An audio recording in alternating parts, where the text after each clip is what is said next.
अभी भी जो वहाँ पर अल्कोहल चाहे जो मादक पदार्थ वहाँ से यूनिवर्सिटी के कैंपस के अंदर से जो मिला हुआ है, पुलिस एनडीपीएस केस में क्यों नहीं एफआईआर दर्ज कर रही है? वही तो हम लोग का बात है, क्योंकि देखिए हम लोगों का तो यही सबसे बड़ा चिंता लगता है कि पुलिस सिर्फ क्या करता है। पुलिस, हमको लगता है कि ये जो अल्कोहल का बात होता है, ये जो मादक का बात होता है, ये बहुत बड़ा एक किंग पिन है। कोई पीछे कोई किंग पिन है, कोई मिनिस्टर भी हो सकता है, कोई एमएलए एमपी भी हो सकता है। शायद उसको हाइड करने के लिए ये जो एक डेथ हो गया, इसके ऊपर ही पुलिस फोकस कर रहा है और मीडिया भी इसके ऊपर ही फोकस कर रहा है।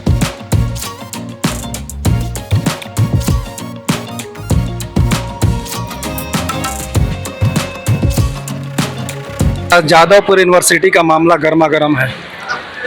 जो मैटर था वो है स्वप्नदीप कुंडू के मौत का, जो रैगिंग का शिकार हुए और मौत हो गया। उसको लेके तमाम विपक्ष दल के द्वारा, रूलिंग पार्टी के द्वारा भी बहुत सारा आयोजन किया गया और जस्टिस फॉर स्वप्नदीप कुंडू के लिए बैनर भी लगाएगा और इसके साथ साथ जगह जगह बहुत से ऐसे नुक्कड़ थे जहाँ पर इसको लेके मंच आयोजित किया गया, सभा किया गया। सबके मन में एक ही सवाल था, वो है स्वप्नदीप कुंडू को जस्टिस कैसे मिले। इसको लेकर कोलकाता हाई कोर्ट में टीएमसी की तरफ से एक पीएल दायर भी की थी, जिसमें सीसीटीवी लगाने की बात की गई थी। उसके साथ जो विद्यार्थी थे, जो स्टूडेंट थे, उनको सुरक्षा के दृष्टि से आइडेंटिफिकेशन कंपल्सरी कर दिया गया था कि डिजिटल के माध्यम से उनको ये कर दिया जाए ताकि कोई भी अनऑथराइज स्टूडेंट कैंपस के अंदर नहीं जा पाए। इसी बीच पुलिस इन्वेस्टिगेट भी कर रही है और जहां तक अभी पुलिस सूत्रों से पता चला है कि लगभग 13 ऐसे छात्रों को अरेस्ट किया गया है और अभी भी इन्वेस्टिगेशन चल रही है। सबसे बड़ी चीज इस पूरे प्रकरण में, एक चीज जो दिलचस्प है वो है कि सबके मुंह से आप सुन सकते हैं, चाहे कॉलेज के स्टूडेंट हो, चाहे कोलकाता पुलिस हो, चाहे तमाम बीजेपी के नेता हो, आईएसएफ के नेता हो, या सीपीएम के तरफ से हो या टीएमसी के तरफ से, सबके तरफ से एक आरोप बार बार लगाया जा रहा है और वो आरोप लगाया जा रहा है कि जो जादवपुर यूनिवर्सिटी का जो कैंपस है उसके अंदर अल्कोहल मिलता है, मादक पदार्थ मिलता है, कंडोम मिलता है और सेक्स का वहां पर काम होता है। ये सब ने आरोप लगा। लेकिन एक कलकत्ता पुलिस के ऊपर, जुडिशरी के ऊपर सबसे बड़ा सवाल ये उठ रहा है कि अभी तक यदि वहां पर ये सब पदार्थ वहां पर जादवपुर यूनिवर्सिटी के कैंपस के अंदर मिल रहा है तो पुलिस ने अभी तक एनडीपीएस के मामले में केस एफआईआर क्यों नहीं किया, एफआईआर दर्ज क्यों नहीं किया है, या माननीय हाई कोर्ट को क्यों नहीं बताया गया। अभी कोलकाता पुलिस के ऊपर बहुत बड़ा सवाल है, क्योंकि जिसके मुंह से सुने उसके मुंह से मात्र एक ही चीज समझ में आता है कि जादवपुर यूनिवर्सिटी में पढ़ाई के साथ साथ बहुत ऐसे इलीगल एक्टिविटी होती है जिसका जवाब आज तक भी यूनिवर्सिटी प्रशासन नहीं दे पाया। हालांकि फिर मैं वही बात दोहरा रहा हूं कि इसको लेके तमाम विपक्ष दलों की तरफ से, चाहे भाजपा की तरफ से हो या टीएमसी की तरफ से हो या सीपीएम की तरफ से हो या कांग्रेस की तरफ से, तमाम सभी विपक्ष दलों की तरफ से ये आरोप बार बार लगाया जा रहा है कि जादवपुर यूनिवर्सिटी में इलीगल एक्टिविटी का काम होता है। लेकिन कोलकाता पुलिस के ऊपर अभी भी वही का वही सवाल बना हुआ है कि अभी तक यदि ये इलीगल एक्टिविटी होती है, मादक तत्व तो कैंपस के अंदर पाए जाते हैं, तो पुलिस ने एनडीपीएस के तहत केस रजिस्टर्ड क्यों नहीं किया है और माननीय कोर्ट को क्यों नहीं बताया है। ये बहुत बड़ा सवाल है। आज इसी मुद्दों को लेकर अभी हम हाई कोर्ट में आए थे और वहां पर एक एडवोकेट से बात किया, जिनका परिचय मैं अभी आपको दे रहा हूं। उनसे जब सवाल किया गया तो आखिर पुलिस की मंशा पर सवाल उठाया जा रहा है कि आखिर पुलिस ने इन्वेस्टिगेट करने के दौरान एनडीपीएस केस के तहत एफआईआर दर्ज क्यों नहीं की। इसी बात का जवाब दे रहा हमारे साथ है बागचिंग, और वो इस बात का जवाब दे रहे हैं कि आखिर पुलिस की मंशा क्या थी कि अभी तक जवाब क्यों नहीं दे पाए। मर्डर केस रुजू भी हुआ था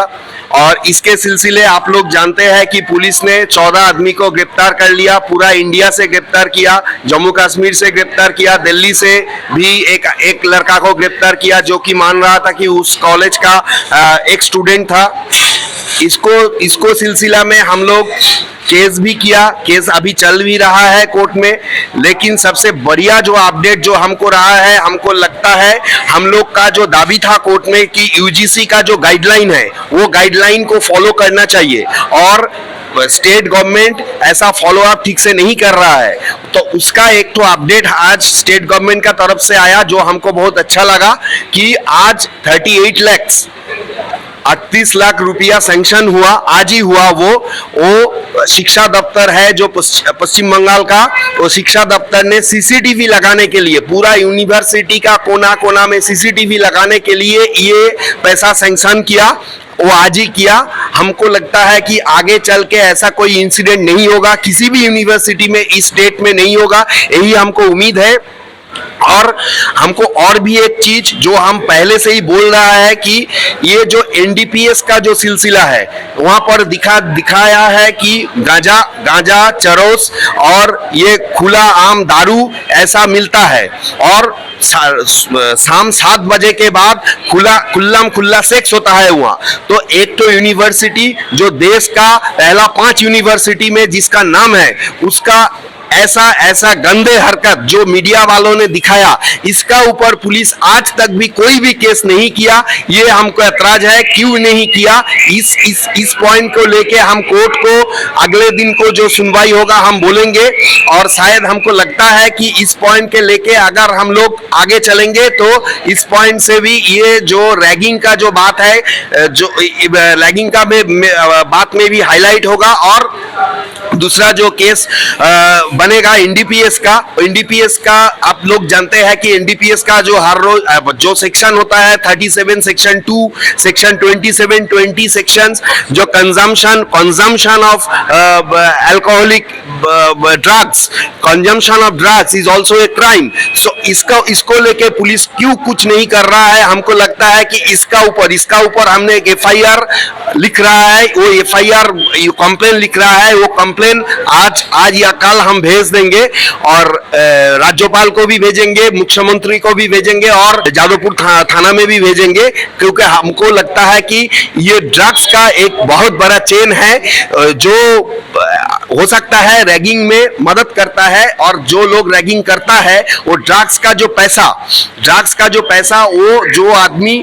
पढ़ने आता है, जो आदमी फर्स्ट ईयर का कोई बंदा जो पढ़ने आता है, कोई गरीब घर से पढ़ने आता है, मान लीजिए कोई ग्राम से कोई विलेज से पढ़ने आता है, उससे लिया जाता है पैसा। अगर वो पैसा नहीं दे सकता, उसका डिमांड के मुताबिक नहीं दे सकता, तो आप लोग देखिए जो नतीजा निकलता है वो ये एक नतीजा है। जो ये देहांत, इसको डेथ हो गया, मर्डर हो गया, इसका एक नाबालिग का मर्डर हो गया, 17 साल का एक लड़का का मर्डर हो गया और इसका ऊपर पॉक्सो केस भी होना चाहिए, वो भी नहीं डाल रहा है पुलिस। ये दोनों लेके हम लोग अगला दिन कोर्ट में सवाल करेंगे। देखता है आगे कि कोर्ट इसके ऊपर क्या मुद्दा खड़ा करे, क्या बोले, क्या ऑर्डर आएगा, वो हम देखेंगे। हम आपसे जानना चाहते हैं कि जैसा कि सभी लोग जानते हैं कि अभी तक लगभग 13 छात्रों को अरेस्ट किया गया इस मामले में, पुलिस भी कंटिन्यू इन्वेस्टिगेट कर रही है, लेकिन अभी भी जो वहाँ पर अल्कोहल चाहे जो मादक पदार्थ वहाँ से यूनिवर्सिटी के कैंपस के अंदर से जो मिला हुआ है, पुलिस एनडीपीएस केस में क्यों नहीं एफआईआर दर्ज कर रही है? वही तो हम लोग का बात है, क्योंकि देखिए हम लोगों का तो यही सबसे बड़ा चिंता लगता है कि पुलिस सिर्फ क्या करता है। पुलिस, हमको लगता है कि ये जो अल्कोहल का बात होता है, ये जो मादक का बात होता है, ये बहुत बड़ा एक किंग पिन है। कोई पीछे कोई किंग पिन है, कोई मिनिस्टर भी हो सकता है, कोई एमएलए एमपी भी हो सकता है। शायद उसको हाइड करने के लिए ये जो एक डेथ हो गया इसके ऊपर ही पुलिस फोकस कर रहा है और मीडिया भी इसके ऊपर ही फोकस कर रहा है। लेकिन वो कंप्लेन करेंगे और आगे बढ़ के देखेंगे कि अगर पुलिस नहीं करेगा कुछ तो 156 क्लॉज 3 सीआरपीसी करके उसके ऊपर एफआईआर करने के लिए या पुलिस